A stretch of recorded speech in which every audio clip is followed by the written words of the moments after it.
Hi Idol! Nakakatulong ba ang supplements sa pampaganda ng katawan? Nakakatulong ba ang steroids? Diba ang dami nagsisteroids, ang gaganda ng katawan. Ang dami rin ang tataba, parang bloated lang na hangin. Parang ano lang, parang puro tubig lang, tsaka taba. Okay, napakaganda ng tanong. Ang supplements, kailangan niya to supplement your diet. Ano yun? Yung hindi mo nakukuha sa nutrition, sa kinakain mo, doon mo nakukuha sa supplements. Kasi syempre, yung iba, keto, so walang carbs. So, during workout, nakakatulong yung EAA or BCA para anabolic tayo. Ano yung anabolic? Muscle gain. Catabolism, muscle breakdown. Ayaw natin maging catabolic.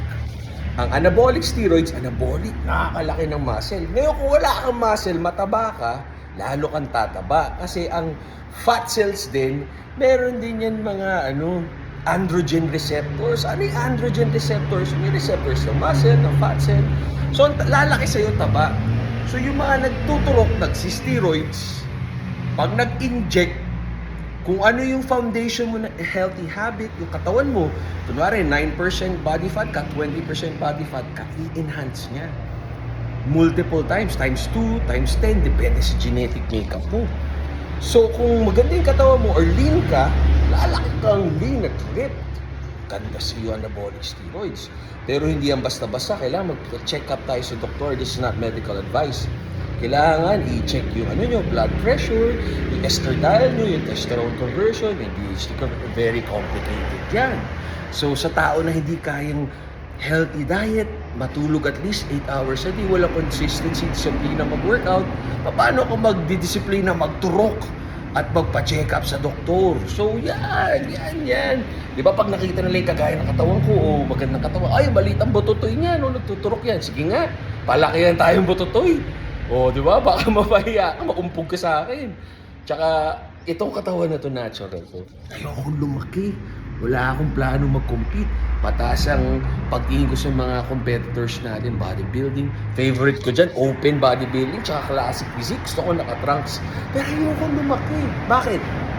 Hindi healthy ang 10% body fat whole year round. Yan ang honest truth sa lalaki. Sa babae, 15% body fat. Bakit babae mas mataas? Kasi kailangan nila menstruation, kailangan nila ng body fat para to give birth, para magkaanak.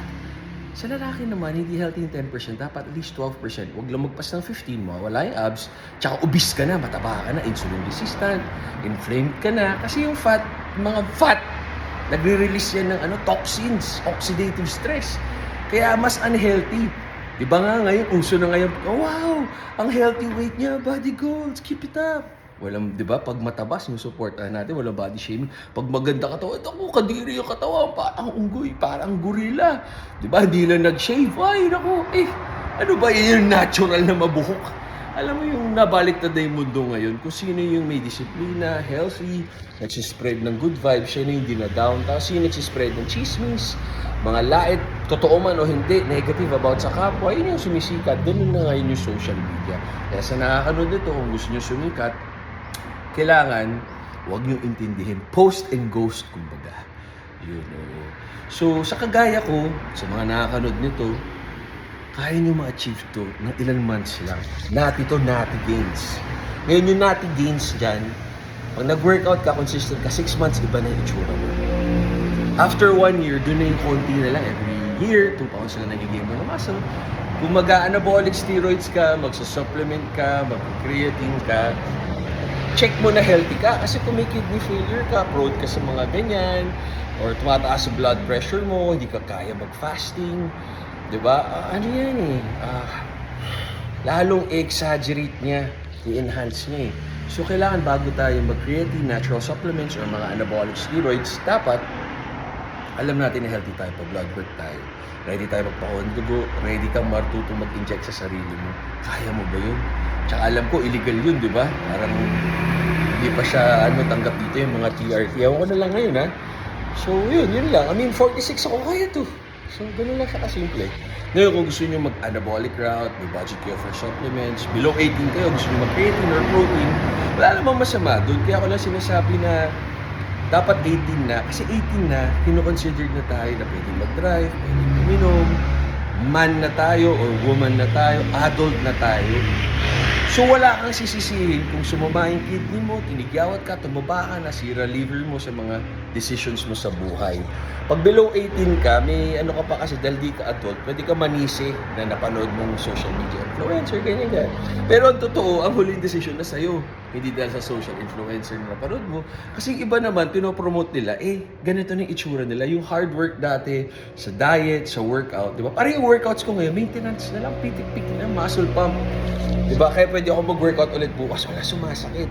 Pag nasobrahan ako at ginanahan ako, boom! Mag-workout squats ng 300 pounds, ang sakit ng tuhod ko, ng likod ko. Kasi thunders na, matanda na.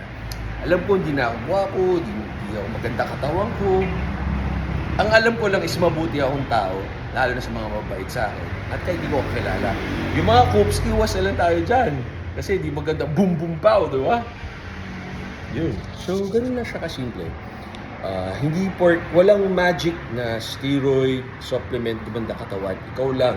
Disiplina mo para kumain ng sustansya, umiwas sa stress, matulog na maaga, at mag-workout. Pwedeng with weights, progressive overload. O pwedeng consistent ka lang mag-workout, mag-iiba yung body composition mo. Ikaw lang disiplina, hindi na bibili yan. Paano ma-motivate? Kung tinatanong mo ko paano ma-motivate, wala ka, ayaw mo pagbutihin yung sarili mo, yung health mo, yung itsura mo, ayaw mo pagbutihin yung trabaho mo, loser ka sa buhay. Yun lang yun. Kasi don't compare yourself to others. Compare yourself kung ano ka kahapon, dapat better version ka ngayon. Yun lang po yung masasabi ko. Ako lang to. Tandaan nyo, this is not medical advice. I am not your doctor. Tama kayo, mali ako, do what works for you. Always pray and be a good person. So, consistent lang ako sa pag-workout ko. Hindi ko sinasabing gwapo ako, hindi ko sinasabing pangit ako. Ang mahalaga sa akin, loyal ako sa asawa ko, happy asawa ko. Kung magkaanak kami, thank you po Lord. Kung hindi, okay lang. Hindi yun basihan ng pagiging masaya. Aanin ko yung marami kaming anak, di ko naman sila mapakain. At araw-araw ako nagtitaping ng mura para lang mabayaran yung ilaw at mapakain sila ng paaral. Gusto ko yung buhay namin ngayon. Kami lang ni Mrs. ko, ano gusto niya, ano gusto ko. May mga bills din kami, di ba? May mga binabayaran kami. But we don't live more than our lifestyle. Yung kaya lang namin, ang means namin. So, ganun lang naman. Live the best life na kaya nyo kasi buhay nyo yan. Ganun lang yun. Tsaka yung idol, masama yan Ang idol nyo dapat si God. Diba? Tsaka kung idol nyo talaga, parang ako pag idol ko, talagang nakatunga nga lang ako, di ko kaya magpa-selfie o starstruck ako. Yung mga ganyan, pasikat na lang ngayon yan. Sa totoo lang yung idol kita pa picture. Pwede pa yung nasabihin mo, idol, batiin mo naman si ganito. Tapos yun, nagugulat siya kasi idol niya. Kumanta na happy birthday, or si Carla Agassi, or si Serena Agassi, architecture, or psychiatrist, psychologist. Pero yung biglang nalapit sa'yo, siya mismo fan, hindi ko naniniwala. Ako yun kasi ako pag na-starstruck ako, kagayan lang ako Kita ko sila Mark Wahlberg, sila Tom Cruise, sila Brad Pitt, sila Will Smith dati, sila Eminem. Starstruck lang ako, happy na ako makita sila. Sila LeBron, sila Jordan. Ayun, yun ang fan. Alam mo yun? Tsaka minsan kasi, maganda na hindi natin sila kilala para hindi tayo ma-disappoint. Kasi tinalagay natin sila sa pedestal. Tao din naman sila Wala namang perfect sa mundo. So huwag niyo masyadong bigyan ng yung idol nyo. Bigyan ng masyadong responsibilidad kasi nobody's perfect, only God and in heaven. And at the same time, kung ano yung religion nyo, nire-respect ko yung mga magsasabing ganito ka, ganyan ka. Iglesia, Muslim, Katoliko, born again. Pinanganak po akong Catholic. So Catholic ako, respect that.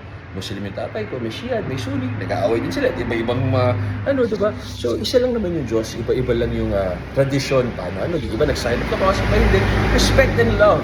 Lahat yun, isa lang ang God natin. Ang mahalaga kayo po ay mabuting tao, mabuti sa kapwa, at mabuting ginagawa nyo. Ani mo naman doon sa landasan, nakaw-nakaw naman sa gobyerno, mag-iisa sa kapwa, manluloko, hindi pagbubuting ng trabaho, mag-talk shit sa mga kaibigan o sa ibang tao. Diba? Crab mentality Kala ko ba maka-Diyos ka, nagsisimba ka. Diba? Talagang nagka-fasting ka, pero bastos ka. Wala kang modo, kung manlait ka. Huwag ganun. Dapat magusto ng Diyos natin. Mabuti tayong tao, lead by example, and try to be the best.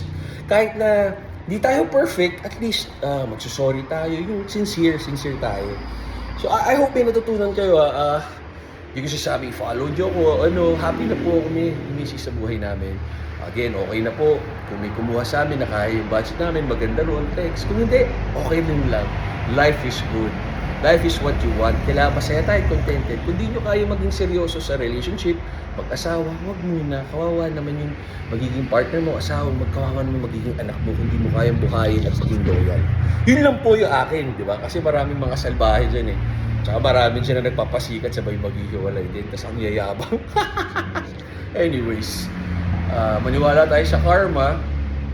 Tsaka ang mas maganda, kung wala tayong magandang sasabihin o i-comment, manahimik tayo unless sa tingin natin, sincerely, deep in our heart, nakakatulong tayo sa kapwa. Constructive criticism to bring out the best in them.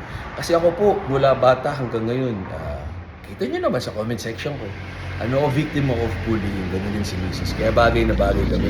Kaya ayaw namin sa tao. Maliit lang yung circle namin. Pero, hindi kami bastos, polite kami. Pag may lumapit na fan, pag bibigyan ng picture, tanongin yung mga nagpa-picture sa amin, mapait kami. Pero hindi kami papansin na, hi, ako si Carlos, isa ako, sikat na artist. O ako si Mrs. Agassi, sikat na architect. Walang ganun. Talaga lalapit sila to start a conversation and we're very polite kung pagbibigyan naman namin sila. Pero hindi kami yung hi, hindi kami mapansin. At ayaw namin alis trabaho. Diba? Kayo ba? Hindi kayo nagtatrabaho, hindi kayo nagka-construction worker, nagdadrive ng tricycle, nagdadrive ng bus, nagdadrive ng aeroplano, doktor, sabay na sa grocery kayo, halika, mag-construct ka dito, ikaw yung construction worker. Diba? Hindi naman ganun yun. So, yun lang, respect lang each other's privacy and space. Diba? So, yun, God bless, do the best. And ang mga supplements, yung mga enhancers, yung mga peptides, it only helps kung ano yung foundation mo na healthy habits. Best time to take creatine anytime. Pero kung talagang scientific tayo, maganda na yung katawan natin, gusto natin ibang level, dun mo lang ipapasok kung i-complicate yung sarili mo. Pero kung di mo kayang araw-araw kumain ng sustansya, matulog na 6 to 8 hours, mag-workout every day, kung hindi lifting weights, is konting walking, blood circulation, so na ice bath, huwag mo na i-ano yung anong oras na best time to take creatine o protein. Kunin mo lang yung calorie deficit mo or calorie maintenance, tapos consistent tayo, mag-iiba yung body composition mo, gaganda yung body fat.